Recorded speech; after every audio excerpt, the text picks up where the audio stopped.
Picture a flat world resting on the backs of four massive elephants, who are themselves standing on the shell of a giant space turtle drifting through the cosmos.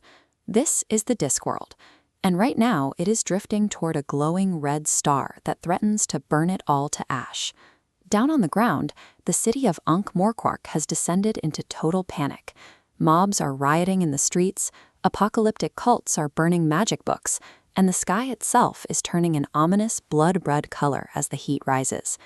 Navigating this chaos are three incredibly unqualified protagonists: Rincewind, a cowardly wizard with a single terrifying spell stuck in his head; Twoflower, an impossibly oblivious tourist; and Cohen, an aging barbarian who struggles with his back as much as his enemies.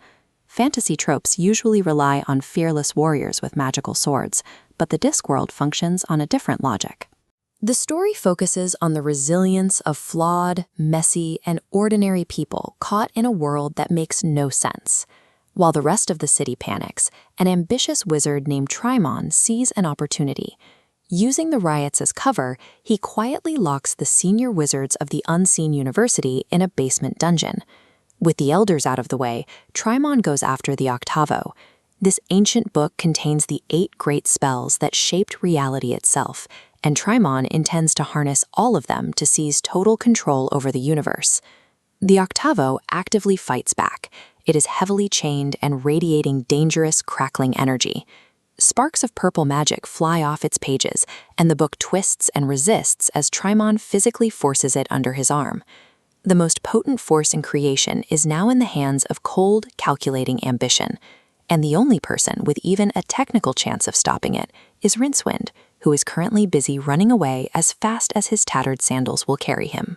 Trimon carries the struggling Octavo up the spiraling, ancient stairs of the Tower of Art, intent on opening a dimensional rift at its peak. He plans to tap into the Dungeon Dimensions. This is a realm populated by entities that represent sterile, emotionless order. They look at the vibrant chaos of the Discworld with cold hatred. Human minds aren't built to hold 8 reality-altering spells, and Trimon's brain fractures under the pressure. Instead of commanding these entities, he becomes a vessel for them. His humanity is wiped away, leaving behind skin that ripples unnaturally and eyes that have become literal, empty voids. Trimon's transformation proves that unyielding, sterile order is ultimately indistinguishable from total cosmic annihilation. Stripping away the chaos and emotion of life leaves behind a blank, terrifying nothingness. Rincewind finally reaches the top of the tower, exhausted and terrified.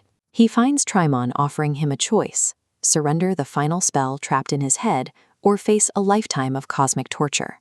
Rincewind finally stops running. He dives into his own mind and violently dominates the cowardly 8th spell hiding in his subconscious, forcing it to obey him through sheer rage. Instead of a majestic duel of spells, Rincewind lunges forward and delivers a brutal headbutt straight to Trimon's stomach, sparking a gritty street fight. The entities inside Trimon react wildly. His body mutates, erupting with tentacles and claws. He drags Rincewind into a gladiatorial mindscape, surrounding him with a horde of nightmarish creatures from the Dungeon Dimensions. Back in the physical world, Twoflower grabs a stolen sword. With a clumsy, perfectly timed swing, he strikes the mutating mass of Trimon. The physical shock breaks the mental hold, and the beast tumbles off the tower's edge. The unyielding perfection of the Void was defeated not by superior magic, but by raw willpower and the messy power of friendship. With the Octavo recovered, Rincewind expels the 8th spell back onto its pages. He reads the complete text aloud, bracing himself for a massive, destructive explosion. He closes the book. Nothing happens on the tower. The crowd below stares up in confusion, waiting for an explosion that never arrives. The true magic occurs in space. The red star fractures, functioning as a cosmic egg. 8 baby star turtles emerge, carrying their own tiny Discworlds. This redefines the Octavo as a tool for creation, sending 8 new universes drifting into the cosmos.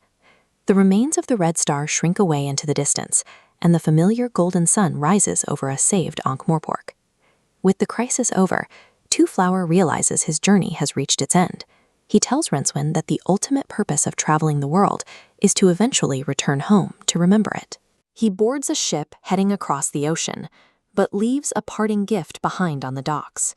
He formally transfers ownership of the luggage, his fiercely loyal and highly dangerous trunk.